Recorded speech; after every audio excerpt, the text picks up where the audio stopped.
అందరికీ నమస్కారం.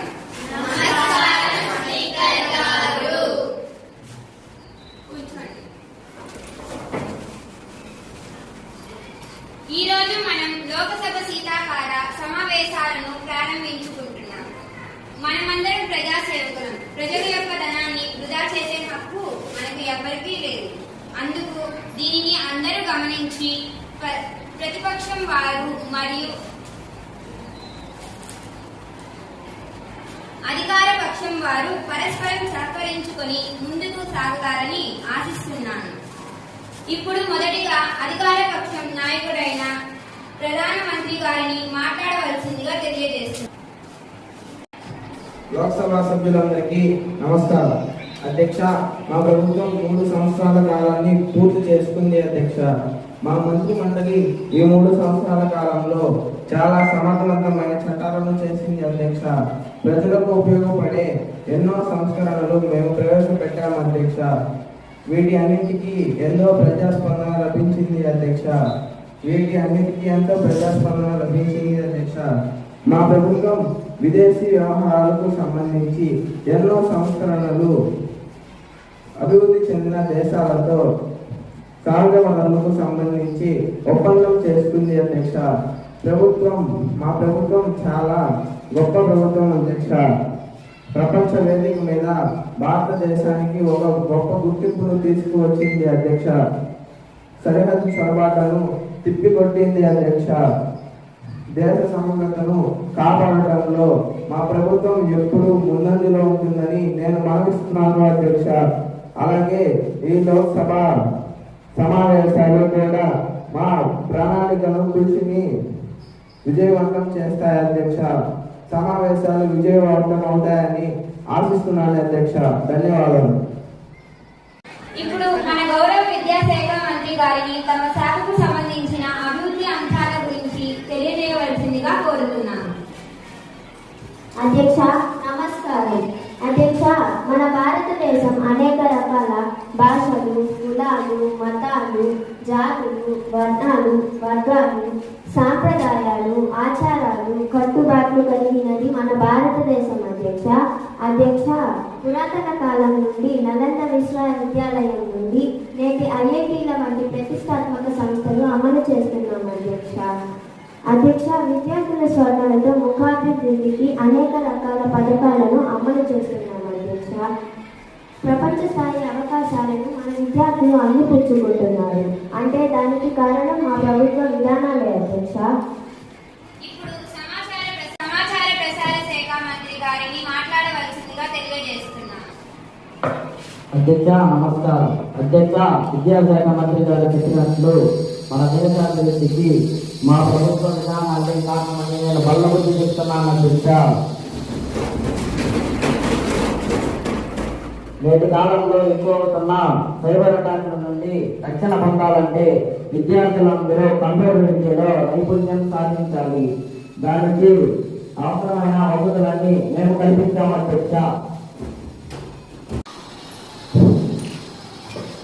అధ్యక్ష, ఈ ప్రభుత్వం వారు ఏదేదో మాట్లాడుతూ కాలయాపన చేస్తున్నారు. అధ్యక్ష, పసలేని మాటలు. అధ్యక్ష, సభని మధ్యలో డిస్టర్బ్ చేయకండి సార్, మీరు కూర్చోండి.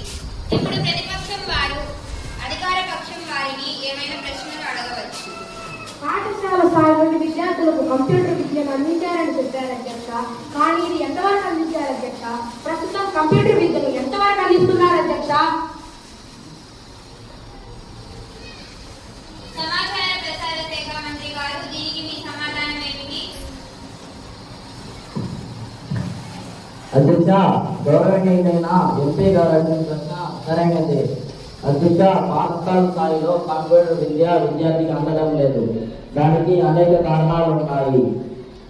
పర్యవేక్షణ లోపం, విద్యార్థులు భక్తులకు ఫండ్స్ ఇవ్వకపోవడం వలన ఇది విఫలమవుతుంది. అధ్యక్ష, ఇవన్నీ పరిష్కరించే దిశలో మేము అడుగులు వేస్తున్నాం. త్వరలోనే దీన్ని సాధిస్తాం.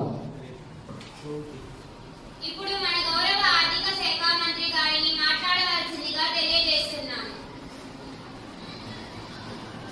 అధ్యక్ష, నేను ఆర్థిక శాఖ మంత్రి. అధ్యక్ష, 2026 ఆర్థిక సంవత్సరం బడ్జెట్ను నేనే ప్రవేశపెట్టబోతున్నాను. 3 సంవత్సరాల కిందట పారదర్శక పాలన అందిస్తాము అని చెప్పాము అధ్యక్ష. మేము అధికారంలో వచ్చే నాటికి విధానపరమైన పక్షపాతం ఉంది అధ్యక్ష. మా ప్రధాని నేతృత్వంలో వ్యవస్థీకృత సంస్కరణలు అమలు చేశారు అధ్యక్ష. కొత్త భారత్ను మేమే ఆవిష్కరిస్తున్నాం అధ్యక్ష.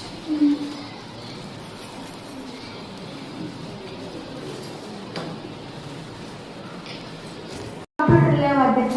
ఉన్న పనే చేయడం లేదు. అందువలన విద్యార్థులకు కంప్యూటర్ విద్యను నేర్చుకోలేకపోతున్నారు అధ్యక్ష. సార్, మీరు కూర్చోండి. ముందుగా అసలు పర్మిషన్ తీసుకోలేదు. విలువైన సభా సమయం వృధా చేయకండి. ఇప్పుడు ప్రతిపక్షం వారు ఆర్థిక శాఖ మంత్రి గారిని ఏమైనా ప్రశ్నలు అడగవచ్చు. అధ్యక్ష, జిఎస్టీతో ఎంతో మేలు జరుగుతుందని వస్తువులను జిఎస్టీ పరిధిలోకి తెచ్చారు అధ్యక్ష.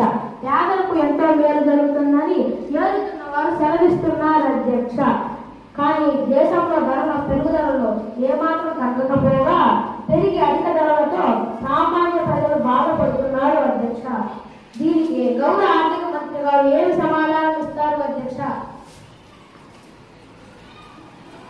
అధ్యక్ష, ప్రతిపక్షాలు బురద చల్లే కార్యక్రమాలు చేస్తున్నారు అధ్యక్ష. మన పాలనలో 7% మించినది ఎప్పుడూ లేదు.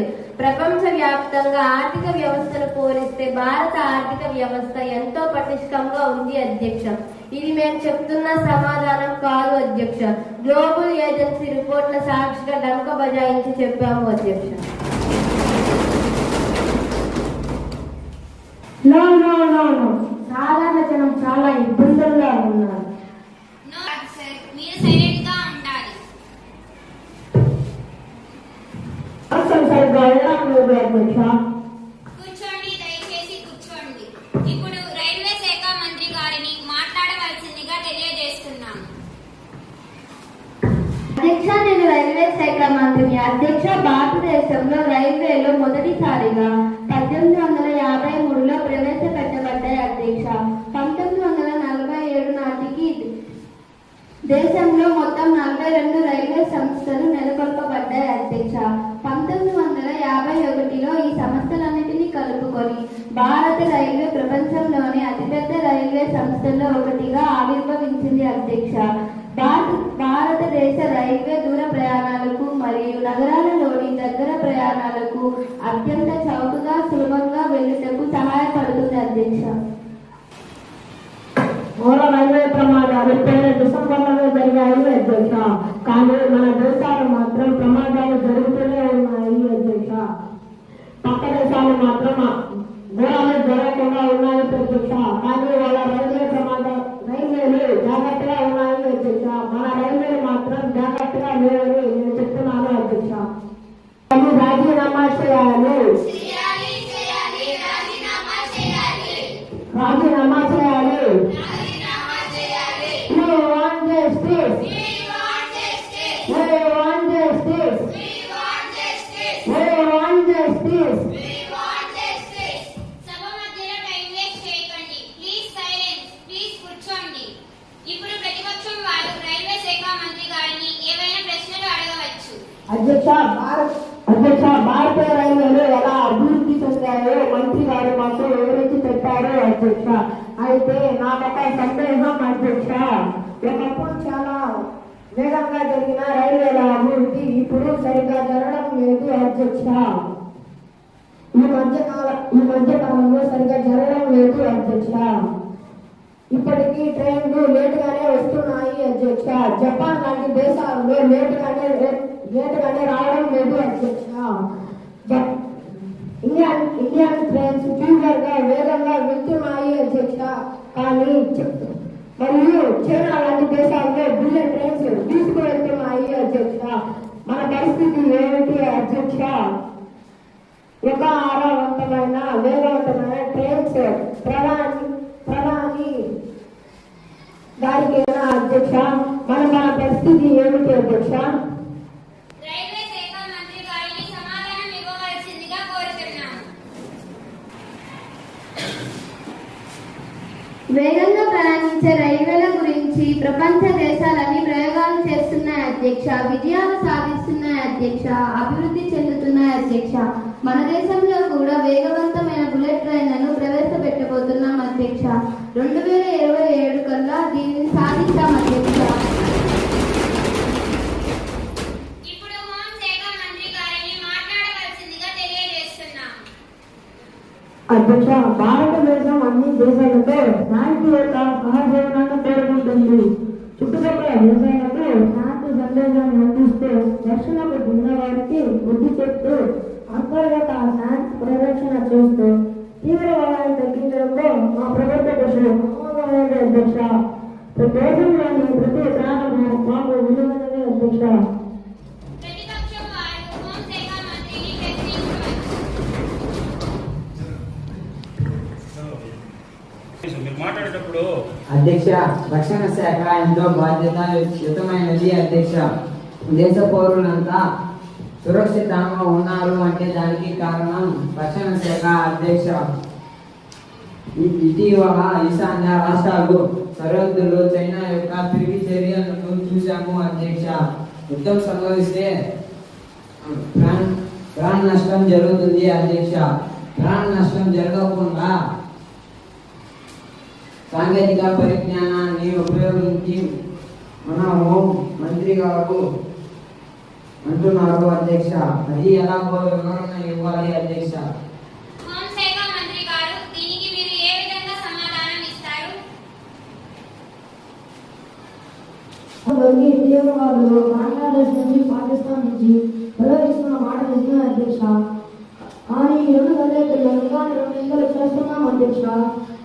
త్వరలోనే పట్టుబడిన చర్యలు తీసుకుంటాం అధ్యక్ష. అధ్యక్ష, ఆయుధం కన్నా ఆహారం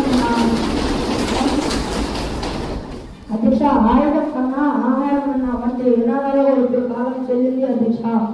మనం శాంతియుతంగా ఉంటే చైనా పాకిస్తాన్ లాంటి దేశాలు పొరుగు దేశాలైన చైనా పాకిస్తాన్ భారత భూభాగంపై కన్నేసి ప్రజల ప్రాణాలతో చెలగాటం ఆడుతున్నారు అధ్యక్ష. భారతదేశం తరపున మన సైనిక వ్యవస్థను గట్టిగా ఆధునికీకరణ చేసుకోకపోతే భవిష్యత్తులో భారీగా నష్టపోవాల్సి వస్తుంది అధ్యక్ష. రక్షణ రంగంలో మానవ వనరులను పరిమితం చేసి అత్యాధునిక సాంకేతికతను వినియోగించాల్సిన సమయం ఆసన్నమైనది అధ్యక్ష. ప్రభుత్వ దేశాలన్నీ ఇదే విధానాన్ని అనుసరిస్తున్నాయి అధ్యక్ష. ఇప్పుడు ప్రతిపక్షం వారు రక్షణ శాఖ మంత్రి గారిని ప్రశ్నించవచ్చు.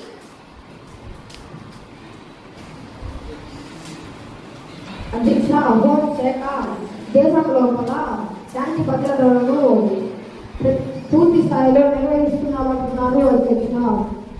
కానీ బంగ్లాదేశ్, పాకిస్తాన్ నుండి దొంగతనంగా ప్రవేశిస్తున్న తీవ్రవాదులకు ప్రభుత్వం ఎలా పట్టుకుంటుందో మాకు చెప్పాలి అధ్యక్ష. గారు దీనికి మీరు ఏ విధంగా సమాధానం ఇస్తారు?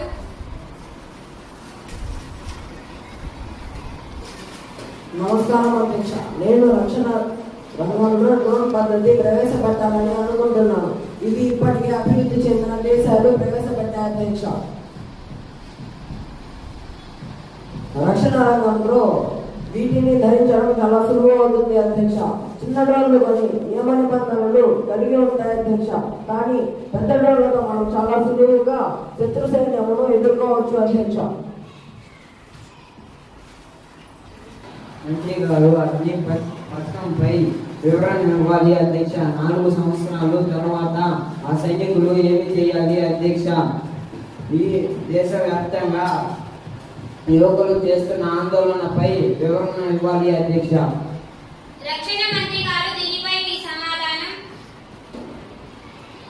మేడం స్పీకర్, అన్ని రంగాల్లో మాదిరిగానే సైనిక రంగంలో కూడా సాంకేతిక మార్పులు వచ్చాయని నేను ఇంతకుముందే తెలిపి ఉన్నాను. అవసరాలు ఉన్నంత వారికి సేవలు వినియోగించుకొని ఆ తర్వాత పదవి విరమణ అనంతరం వివిధ రకాల పథకాల కింద మేము వారికి సహాయం అందిస్తున్నాం అధ్యక్ష.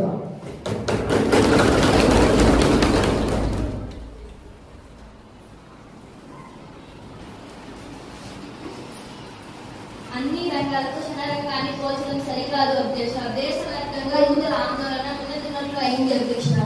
మీ ప్రశ్నకు మంత్రి గారు సమాధానం ఇచ్చాడు. కూర్చోండి. కావాలి కావాలి యువతలందరికీ న్యాయం కావాలి కావాలి కావాలి కావాలి. Rashtra Mantri down down. We want justice. We want justice. We want justice.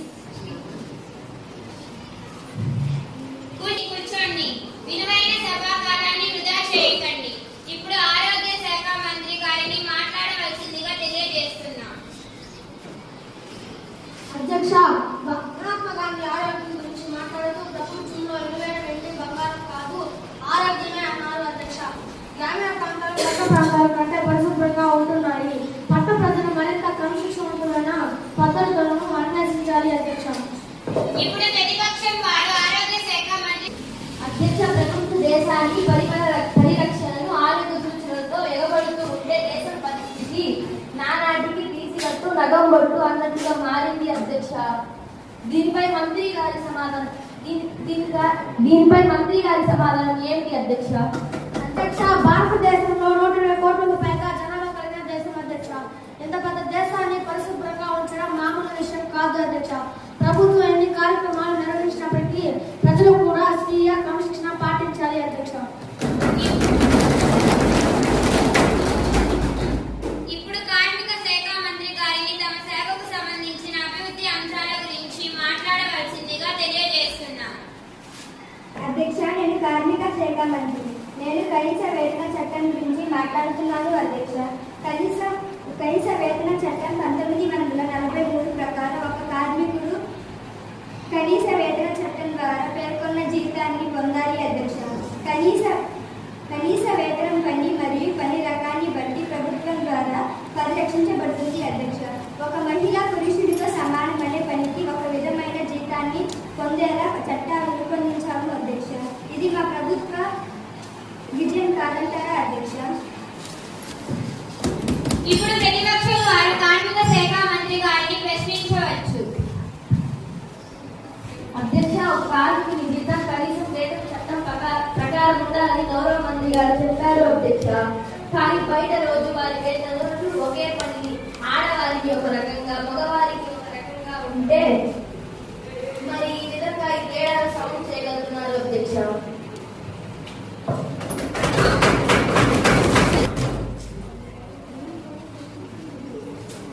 శాఖ మంత్రి గారు దీనిపై మీ సమాధానం. అధ్యక్ష, ఎంపీ గారు ప్రశ్నించినట్లు నిర్మాణ రంగం వంటి కొన్ని రంగాలలో వేతన భేదాలు ఉన్నాయి అధ్యక్ష. వీరందరూ అవ్యవస్థీకృత కార్మికులు అధ్యక్ష. ఈ రంగాల్లో ఇప్పుడిప్పుడే వీరిలో చైతన్యం వస్తుంది అధ్యక్ష. వీరందరూ సంఘటితం కావడానికి అవసరమైన ప్రోత్సాహాన్ని మేము అందిస్తున్నాము అధ్యక్ష. శ్రమ దోపిడీ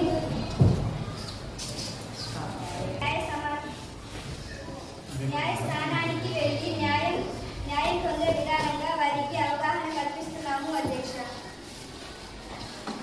ఆహార శాఖ మంత్రి గారిని మాట్లాడవలసిందిగా తెలియజేస్తున్నాం. ఇప్పుడు కార్మిక శాఖ మంత్రి గారు ఈ ప్రశ్నకు సమాధానం ఇస్తారు. అధ్యక్ష, ఎంపీ గారు ప్రశ్నించినట్లు నిర్మాణ రంగం వంటి కొన్ని రంగాలలో వేతన భేదాలు ఉన్నాయి అధ్యక్ష. వీరందరూ అవ్యవస్థీకృత కార్మికులు అధ్యక్ష. ఈ రంగాల్లో ఇప్పుడిప్పుడే వీరిలో చైతన్యం వస్తుంది అధ్యక్ష. వీరందరూ సంఘటితం కావడానికి అవసరమైన ప్రోత్సాహాన్ని మేము అందిస్తున్నాము అధ్యక్ష. శ్రమ దోపిడీ గురవుతున్న కార్మికులు న్యాయస్థానానికి వెళ్ళి న్యాయం పొందే విధంగా వారికి అవగాహన కల్పిస్తాము అధ్యక్ష.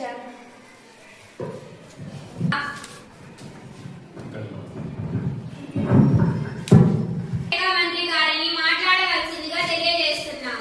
అధ్యక్ష, ఆహార భద్రత చట్టం గురించి మాట్లాడుతున్నాను అధ్యక్ష.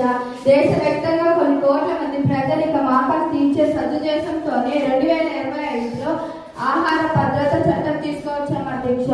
భారతదేశంలో స్వాతంత్ర రాకముందు ఆహార భద్రత తీవ్రంగా ఉండే పరిస్థితి, కరువులు చావులు ఎక్కువగా ఉండేవి అధ్యక్ష. ఆహార పాలకూరలు దేశంకు స్వాతంత్ర రాకముందు ఆహార భద్రత తీవ్రంగా ఉండే పరిస్థితి, కరువులు చావులు ఆకలి ఎక్కువగా ఉండేవి అధ్యక్ష. నిర్వహణకు ఆహార ధాన్యాల ఉత్పత్తి పెంచడం అవసరం అధ్యక్ష. ఇతరులకు లభించే పంట దిగుబడి పెంచడం అయిన సమగ్రంగా వినియోగించుకుంటాం అధ్యక్ష. నిరుపేదలకు షాపుల ద్వారా సభ్యులకు బియ్యం, నూనె, చక్కెర వంటి వస్తువులను అందిస్తున్నాం అధ్యక్ష.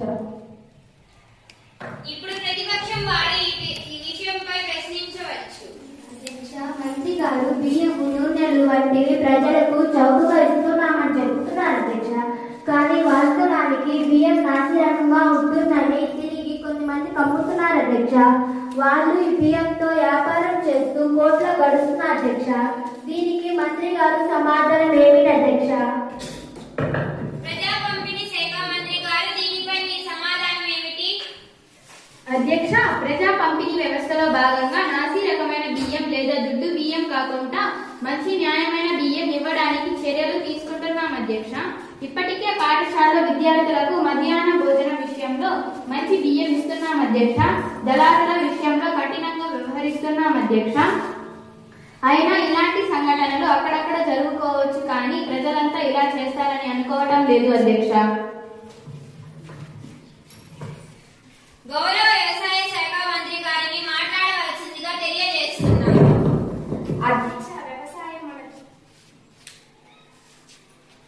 అధ్యక్ష, వ్యవసాయం మన దేశ అభివృద్ధిలో కీలక పాత్ర పోషిస్తుంది అధ్యక్ష. ఇప్పటికీ దేశంలో అధిక శాతం మంది ప్రజలు వ్యవసాయమే ప్రధాన వృత్తి. మన దేశ పారిశ్రమలకు అవసరమైన అన్ని ముడి పదార్థాలు అందించడంలో వ్యవసాయ రంగం కీలక భూమికని పోషిస్తుంది అధ్యక్ష. ఇంతటి ప్రాధాన్యత కలిగిన వ్యవసాయ రంగం అభివృద్ధిలో మా ప్రభుత్వం పాత్ర చాలా కీలకమైనది అధ్యక్ష. ప్రతిపక్షం వారు వ్యవసాయ శాఖ మంత్రి గారిని ప్రశ్నించవచ్చు. అధ్యక్ష, అన్ని ఉన్నాడు నోట్లో సెలవున్న సామెత దీనికి తగ్గట్టే ఉంది. మన భారతదేశంలో రైతుల పరిస్థితి నెలల తరబడి పండించిన పంట చిన్న కారణాలతోనే కళ్ళలోనే ఉండిపోతుంది, తడిసి పడైపోతుంది. అధికారుల నిర్లక్ష్యమే అది రైతుల దురదృష్టం. తెలియదు కానీ చిన్న చురుకుబడిన రైతుల అరుగుదల కష్టం. గంగ పాలు కావాల్సిందేనా అధ్యక్ష? పైగా ప్రభుత్వ ఇంటి వాళ్ళ చేసిన వ్యవసాయ చట్టాలపై రావతులు బగ్గుమంటున్న అధ్యక్ష. వీటిని వెంటనే వెనక్కి తీసుకోవాలని మేము డిమాండ్ చేస్తున్నాం అధ్యక్ష. వ్యవసాయ శాఖ మంత్రి గారు మీ సమాధానం ఏమిటి? మేడం స్పీకర్, మేము ఎంతో ఆలోచించి రైతుల పక్షపాతిగా రైతులకు మేలు జరగాలని ఈ చట్టాలు చేస్తున్నాము అధ్యక్ష. చేయాలి వ్యవసాయ చట్టాన్ని రద్దు చేయాలి. వ్యవసాయ చట్టాలను రద్దు చేయాలి. చేయాలి రైతు చట్టాలను రద్దు చేయాలి. కాపాడాలి భారతదేశ రైతులను కాపాడాలి. We want justice.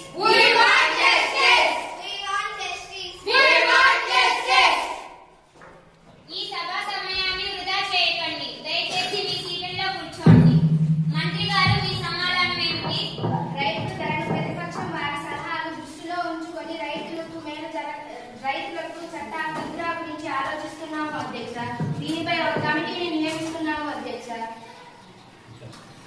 ప్రతిపక్షం వారు ముందుగా అనుమతి తీసుకున్న ఈ ప్రశ్నకు రవాణా శాఖ మంత్రి గారిని ప్రశ్నించవచ్చు. అధ్యక్ష, కేంద్ర ప్రభుత్వ నిర్లక్ష్యం ప్రజల పాలిటీ శాఖంగా మారింది అధ్యక్ష. మన దేశంలో బ్రిడ్జీలు కూలిపోయి ప్రజల ప్రాణాలు కోల్పోతున్న ఘటనలు తరచుగా జరుగుతున్నాయి అధ్యక్ష. ఇటీవలే గుజరాత్ లో మార్చి పట్టణంలో రావ్ బ్రిడ్జ్ కూలిపోయింది. 141 మంది ప్రాణాలు గాలిలో కలిసిపోయాయి. దీనిపై ఈ ప్రభుత్వం కనీస స్పందన కూడా కరువైపోయింది అధ్యక్ష. రోడ్ రవాణా శాఖ మంత్రి గారు మీరు స్పందించండి. మేడం స్పీకర్, ఈ విషయంలో మా ప్రభుత్వం అత్యంత సీరియస్ గా తీసుకున్నది. ఒక ఎంక్వైరీ కమిటీని నియమించాం అధ్యక్ష. బాధ్యులను కొందరిని ఇప్పటికే అరెస్ట్ చేశాం అధ్యక్ష. ఇంకా విచారణ జరుగుతుంది అధ్యక్ష. బాధితులకు పరిహారం అందిస్తాం అధ్యక్ష.